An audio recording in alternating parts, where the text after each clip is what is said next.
C'est moi. Tu parles d'abord et moi je parlerai après. Vas-y.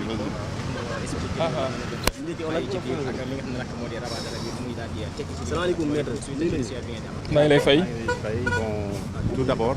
on est là avec Maître Abdoulaye Tall et Maître Larifou.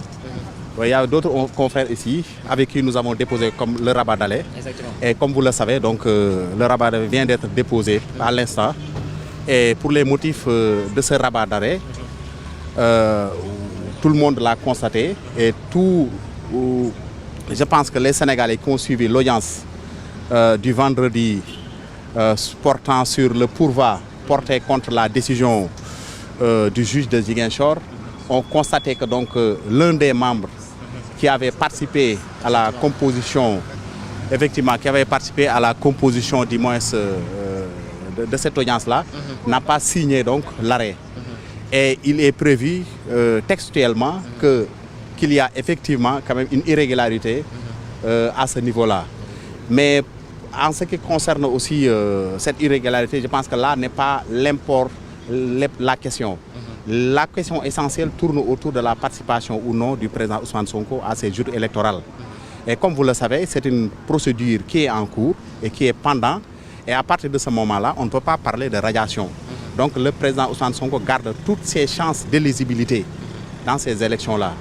Et à partir de ce moment-là, il y a donc une urgence absolue.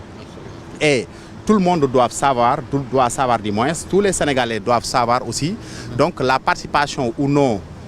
du président Ousmane Sonko à ces élections-là dépendra de cette procédure que nous avons introduite aujourd'hui. Et par conséquent, donc, la responsabilité ou bien la balle est dans le camp de la Cour suprême. Donc la participation du président Ousmane Sonko dépend entièrement effectivement de la Cour suprême. Donc la Cour suprême doit faire preuve de célérité. C'est une obligation morale, c'est une obligation d'éthique, mais aussi c'est une obligation d'essence républicaine. On est dans un pays d'un état de droit, dans un pays, comme on le dit, démocratique. Tous les candidats qui aspirent donc à une élection présidentielle doivent participer librement en respectant les conditions qui ont été posées. Et nous avons estimé que donc notre candidat remplit toutes les obligations et toutes les conditions qui ont été posées sur ce plan-là. Et raison pour laquelle nous n'avons pas vu, nous n'avons vu rien qui peut donc empêcher donc au président Ousmane Sonko de participer à ces élections. Donc aujourd'hui, la Cour suprême est dans une obligation de célérité. Parce que tout le monde le sait, les délais actuellement sont réduits. Donc d'ici quelques semaines, donc, les parrainages vont être déposés. Et si la Cour suprême ne fait pas preuve de célérité, donc la non-participation du président Ousmane Sonko relèvera donc de leur responsabilité. Raison pour laquelle donc, les Sénégalais doivent le savoir.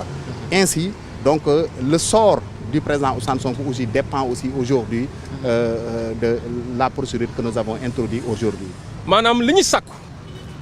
mooy atte boobu ñu attewaat ko waaye la si coppeeku mooy ña ngi atte woon du ñu bokk si ñi nga xam ni soit dañuy siéger wala dañuy participer au délibéré maanaam dañuy bokk si ñuy voté ci attewaat bi maanaam chambre réunie boo xool Cour suprême dafa bëri ay chambre yi nga xam ni matière bu nekk ñoo koy xam chambre yëpp ñooy daje ñu tuddee ko chambre réunie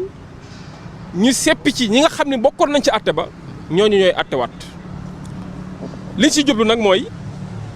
la Cour suprême sàkk pour ñu attewaat que sa tribunal d'instance hors classe ñu bañ a yegg foofu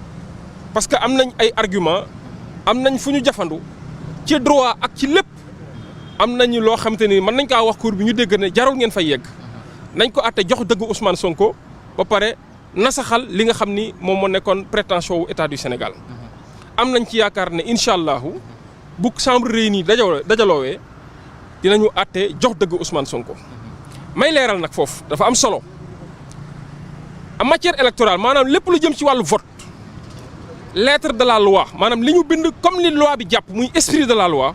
mooy lépp dafa war a gaaw gis ngeen ni ba ñuy attaqué décision bi Ziguinchor mooy décision de radiation bi juge bi xaarul woon maanaam ay fan la ci teg mu enrôler dossier bi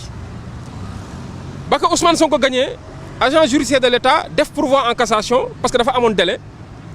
xaar ba délai jeex bay bëgg a jeex mu doog a def pourvoi en cassation ba mu ñëwee Cour suprême automatiquement dafa vérifier ne formalité de notification yi def nañ ko ba mu leer ci boppam mu gaawantu enrôler procédure d'urgence boobu bi nga xam ne moo caractérisé et le recours devant le TI de Ziguinchor et le pourvoi en cassation devant la Cour suprême boobu procédure moom mooy concerner également la procédure de rabat d'arrêt maanaam lépp dafa yàkkamti lépp dafa gaaw parce que c'est une question pour Ousmane Sonko mu mën a participer aux élections présidentielles du 25 février te ñëpp xam nañ ni le 10 jàpp le 11 si la ñuy commencer déposer candidature yi ñi nga xam ni ñooy dagaan baatu askan wi kon tey jii comme ni ko ne ko sama confrère waxee obligation la maanaam sas la si Cour suprême mu gaawantu attewaat ko te loolu tamit dañ koy mettre devant ses responsabilités mu jël ay matukaay yëpp pour mën a atte gannaaw ba nga xam ne formalité de notification et de signification yëpp def nañ ko à l'endroit de la partie adverse maanaam à l'État du Sénégal foofu Cour suprême ñu ngi koy invité na mu defoon ci pourvoi en cassation bi ba gaawal mbir mi naka defaat ci rabat d'arrêt bi parce que loolu mooy esprit loi surtout en matière électorale tout est urgent même si rien n'est évident tout est urgent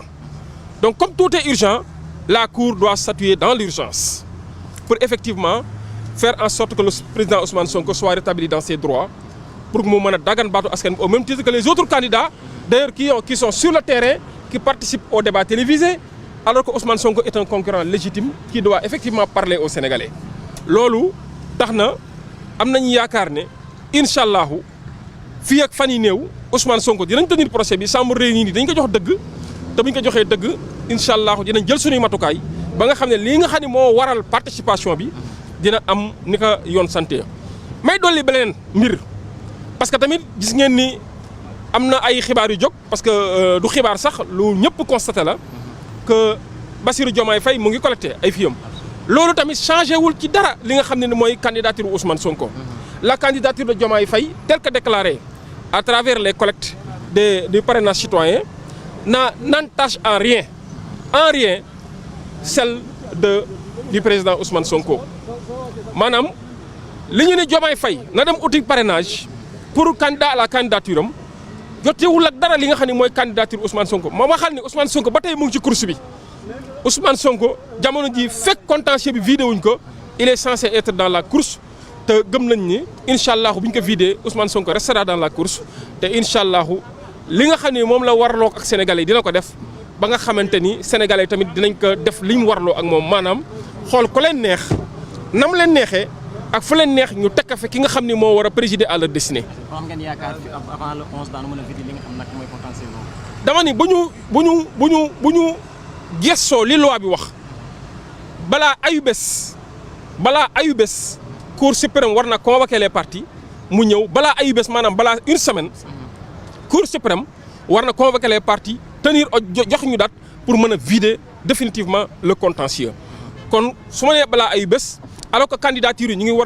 leen war a commencer déposer à partir du 10 voire le 11 décembre kon ñun nekk nañ ci délai bi donc Cour suprême la balle est dans le camp de la Cour suprême bi nga xam ne à travers ces chambres réunies war nañoo gaaw statuer ci li nga xam ni moom lañ ko laaj mooy ñu rabattre arrêt bi te arrêt boobu bu ñu ko rabattre mooy soxlaatul ñuy delluwaat fi nga xam ni moom la wax muy tribunal d'instance hors classe de Dakar.